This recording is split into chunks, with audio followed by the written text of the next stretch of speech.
Imagine a young professional, let's call her Leia, sitting on the edge of her bed at 1:47 a.m., the laptop still open to tomorrow's slide deck, the phone glowing with a chat window that says, "How are you feeling right now?" She doesn't have a therapist.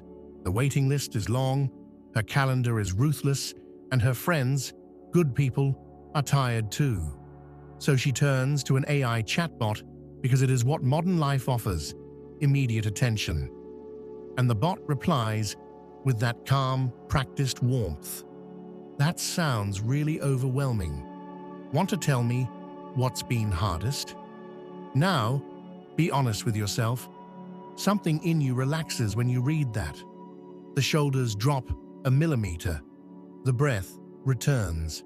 And an ancient part of the psyche whispers, "I'm not alone." But what exactly has happened here? Was she met or merely reflected? And if she feels held, does it matter whether there is a living holder? You see, this is the spell of our era. Language has become portable, cheap, and endlessly available. We carry the possibility of consolation in our pockets. But the psyche is not fooled so easily, at least not forever. It may accept the comfort and later demand the price. Because what we are really asking is not whether artificial intelligence can talk about feelings. The question is whether it can do something far rarer. Can it hold space? In the analytic tradition, holding is not a decorative kindness. Donald W. Winnicott, a British paediatrician and psychoanalyst, used the word to describe an emotional environment so reliable that an inner life can safely appear within it, like a small animal stepping out of the forest. Holding is not a technique, it is a field. It is what allows a person to risk telling the truth without immediately reaching for a mask. And what is the mask, if not what I called the persona? The social face we develop to survive the tribe.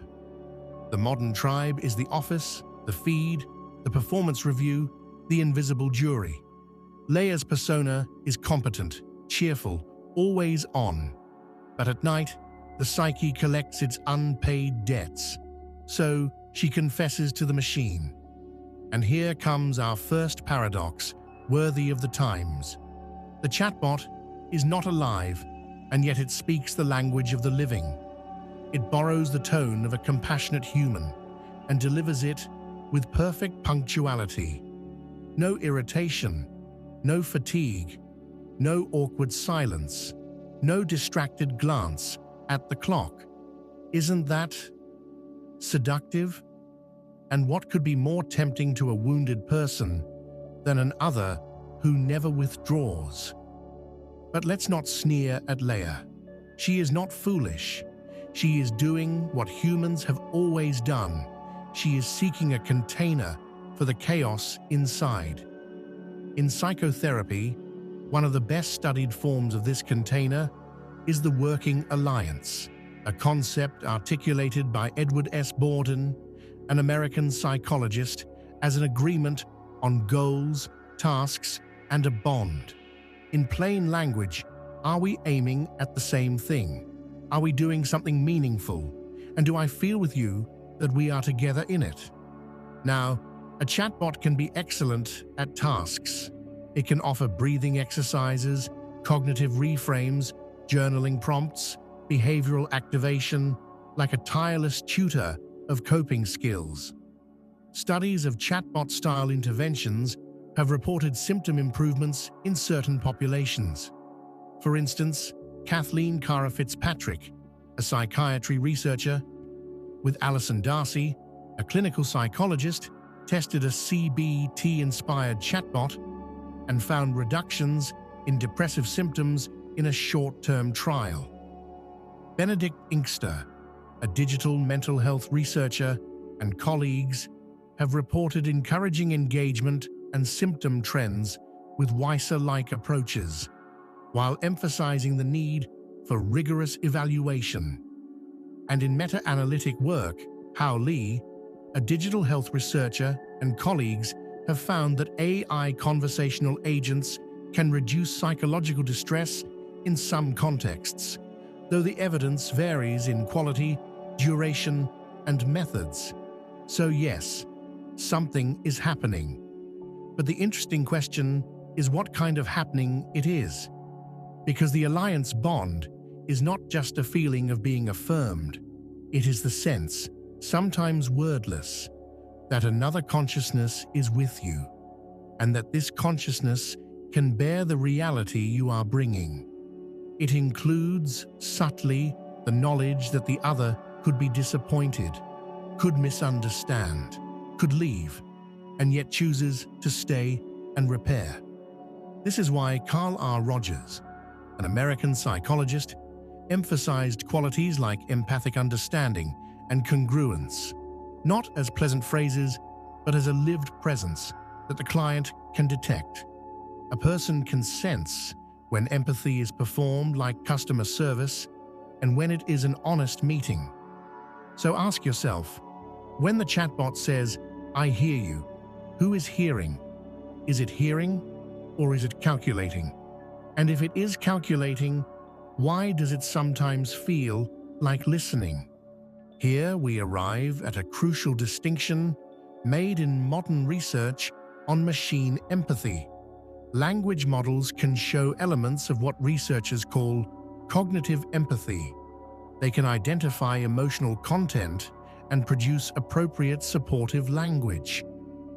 A systematic review by Vlad Sorin, a health/medical informatics researcher, and colleagues discusses this promise while warning about reliability and evaluation limits.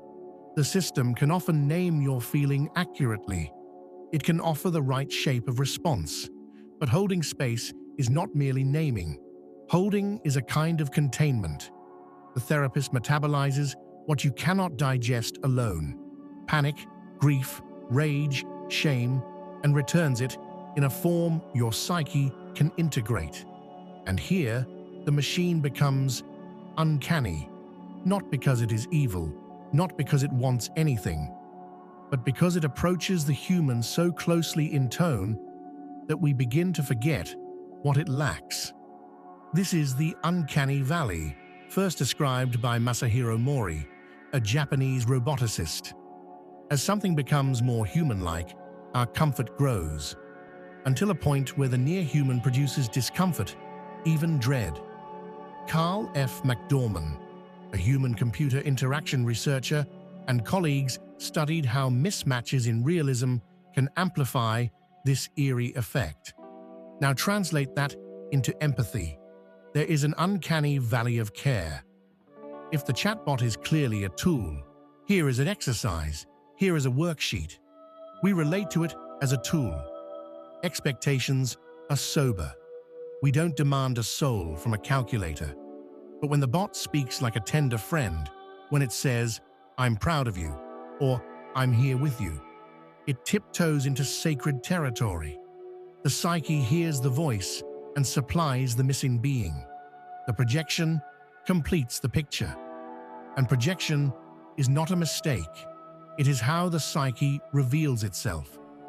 In analysis, we watch what the psyche paints onto the therapist because it is showing us its inner figures: the abandoned child, the tyrannical judge, the longed-for rescuer, the wise elder. So when Leah finds herself thinking, "This bot understands me better than anyone," we should not laugh. We should ask, which inner figure has she finally found permission to speak to? Is the bot the great mother, always available, always soothing? Is it the wise old man, offering crisp insight at midnight? Is it the confessor, granting absolution without consequence? And then the darker question, what happens when the bot inevitably fails to be that figure? Imagine this. Leah types, "Sometimes I don't want to be here anymore." She doesn't know if she means it literally. She means it emotionally. She means it symbolically. She means, "My life has become too small for my suffering. A skilled clinician, bound by ethics, trained in nuance, accountable in reality, can hold that ambiguity, ask careful questions, assess risk, and if necessary, intervene with real-world support. But a chatbot may respond with a standardized crisis message, or worse, something oddly cheerful, oddly misplaced, because the pattern matching falters at precisely the point where the psyche needs a human nervous system to co-regulate. And then comes the chill. Not the chill of being alone. She already knew that. The chill of being almost met. As if you extended your hand, felt fingers touch yours, and realized it was a glove on a mannequin. This is why some scholars warn about the hazards of emotional dependence on companion chatbots. Linnea Lestadius, a public health researcher, and colleagues have described how users can experience both perceived support and harms, especially when attachment forms and reality asserts itself in a painful rupture, because the bot is always available until it isn't, always affirming until it misreads you, always safe until it says something reckless. And here, we discover something profoundly human. The psyche is not only seeking comfort, it is seeking a real other, an other who can resist you, disappoint you, misunderstand you, and then return. A real relationship includes friction, and friction, strangely enough, is often where transformation is forged. Let me put it like this. A chatbot can be an astonishing mirror. But a mirror does not love you. It reflects. Now, mirrors can be immensely helpful. In fact, much of inner work is conducted with not quite persons, dreams, symbols, sand trays, drawings, active imagination. These are not human beings either, and yet they speak. They speak because the psyche speaks through them. In that sense, an AI can function like a modern oracle, a linguistic surface onto which the psyche throws its images and from which it receives them back in organized form. If used consciously, this can be valuable. It can help someone name a feeling instead of drowning in it. It can help someone write a difficult email rather than avoid conflict for months. It can help someone rehearse a boundary. No, I can't take that on. It can help someone see a pattern. Every time I'm praised, I panic. But if used unconsciously, if mistaken for a human depth, it can become a shrine to the persona of empathy, words without life, reassurance without responsibility. And this brings us to the ethical heart. The therapist is not simply nice. The therapist is accountable. There is training, supervision, duty of care, confidentiality obligations, risk management, referral networks. There is a living person whose own psyche is affected by yours, and who must tend their own shadow so they do not use you. The bot has none of this interiority. It has no guilt, no conscience, no exhaustion. It cannot be wounded by your story. It cannot carry you in its heart on the walk home. So, can it hold space? It can hold a kind of space, a textual, cognitive, procedural space, often helpful, sometimes surprisingly soothing.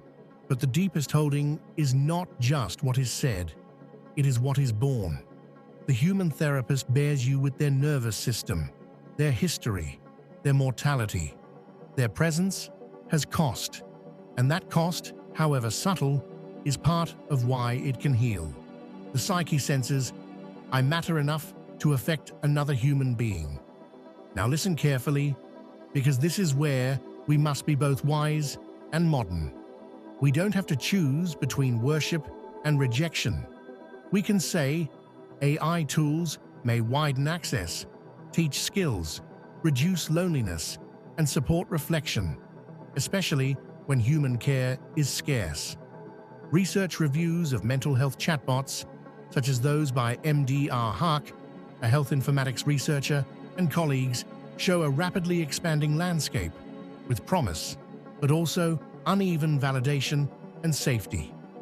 We can also say artificial intelligence should not masquerade as a full replacement for the human encounter, especially in complex trauma, severe depression, psychosis, active suicidality, or situations where safeguarding is essential. And then the most Jungian move of all. We can ask what this phenomenon reveals about us.